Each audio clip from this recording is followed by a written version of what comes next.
Authority without accountability. Power does not always demand obedience. Sometimes it simply assumes it.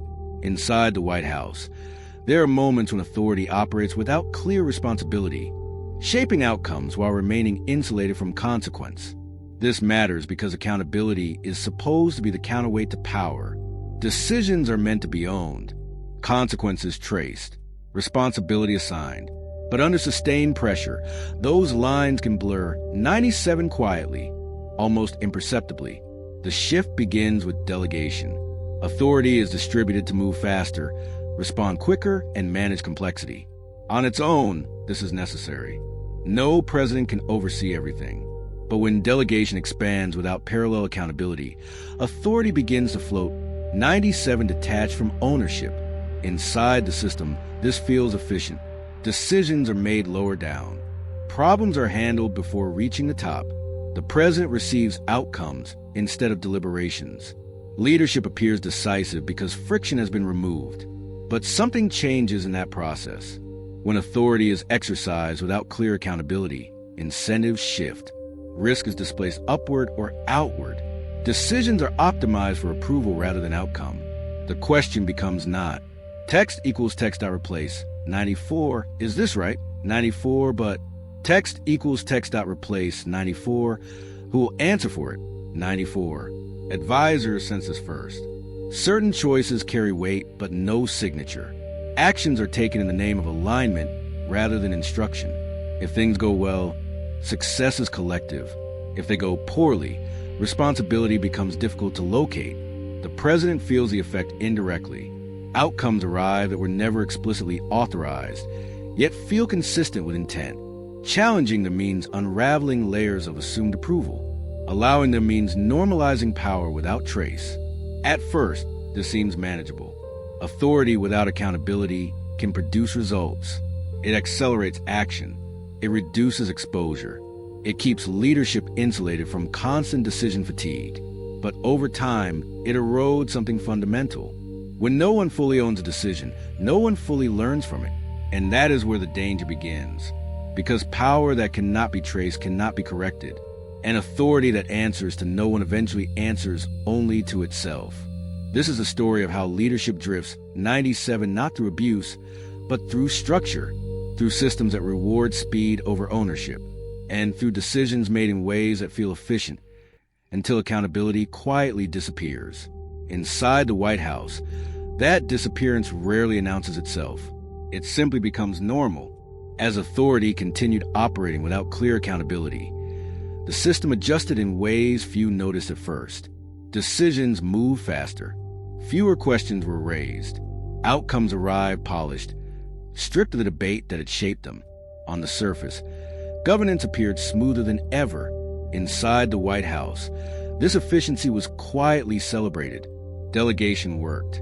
Problems were solved before they escalated. The president was spared constant intervention.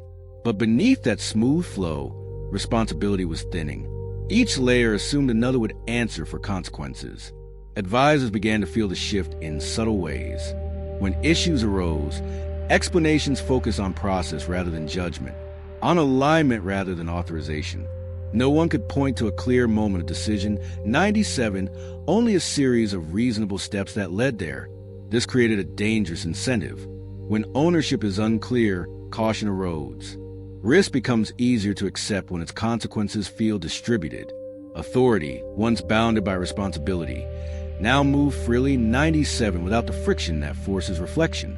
The president sensed this imbalance when outcomes required defense without context. Explaining decisions became harder because the reasoning behind them had been fragmented. Authority had acted, but accountability had dissolved across too many hands. Some advisors warned of drift. They argued that speed was being purchased at the cost of learning. Without clear ownership, mistakes could repeat without correction. But others resisted, pointing to results. The system was functioning. Why slow it down? That question marked the turning point. Because systems can function long after they stop being healthy. Authority without accountability does not collapse immediately. It accumulates distortion. Each unowned decision slightly weakens the link between action and consequence. The conflict sharpened as leadership faced a choice. preserve efficiency and accept ambiguity, or restore accountability and reintroduce friction. One path promised ease. The other promised resilience. The White House now stood at that threshold, 97, between power that moved freely and power that could still be answered for. And once that line is crossed, returning becomes far more difficult than it seems. Because authority, once detached from accountability, rarely gives it back willingly. The conflict reached its peak when a decision triggered consequences no one was prepared to own. The outcome was serious enough to demand explanation, yet diffuse enough that responsibility slipped through every layer.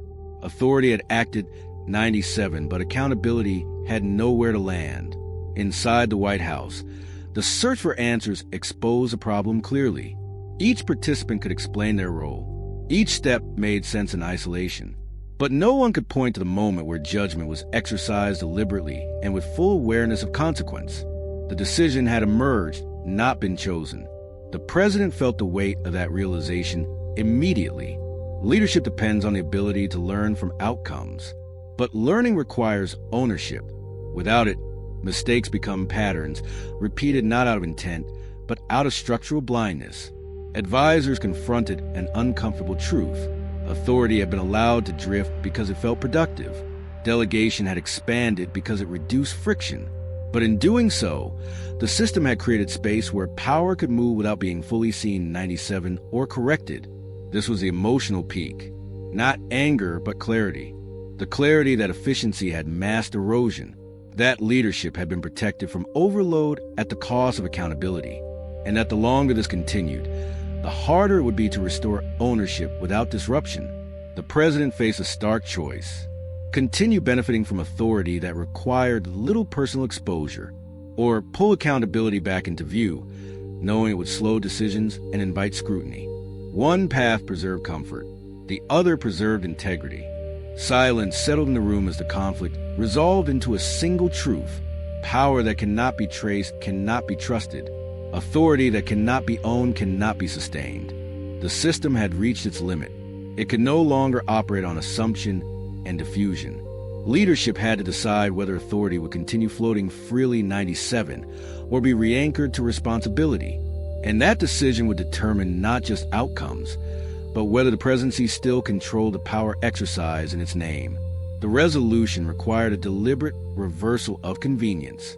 The president chose to reattach authority to accountability, even though it meant reclaiming responsibility for decisions that had once been safely distant. Lines were clarified. Ownership was assigned. Every major action now carried a visible signature. Inside the White House, the change was immediately felt. Decisions slowed. Briefings grew longer. Advisors became more cautious, knowing that judgment would no longer be absorbed by the system. But with that caution came clarity. Actions to be defended because they were owned. The effect was stabilizing. Mistakes, when they occurred, could be examined honestly. Lessons were learned instead of deflected. Authority no longer drifted. 97 it rested. And resting power, when properly anchored, becomes governable again. The president understood the cost. Visibility invites criticism. Accountability concentrates pressure. But leadership without accountability is illusion. It feels powerful until it fails, and then no one knows how to fix it. Over time, the system adapted. Efficiency returned in new form, 97 not through speed, but through trust. Advisors spoke more carefully. Decisions carried weight because they were traceable. The presidency regained its ability to correct course before errors compounded. Authority without accountability had promised ease. Accountability restored resilience. This moment would never be marked as dramatic. There was no scandal, no public reckoning, and yet it mattered deeply. Because the strength of leadership is not measured by how much power it can exercise 97, but by how much responsibility it is willing to carry. When authority answers to accountability, governance becomes durable, and when it does not, power eventually escapes control. Sometimes leadership is proven not by avoiding blame 97, but by accepting it before it is unavoidable. Subscribe to join the journey. Authority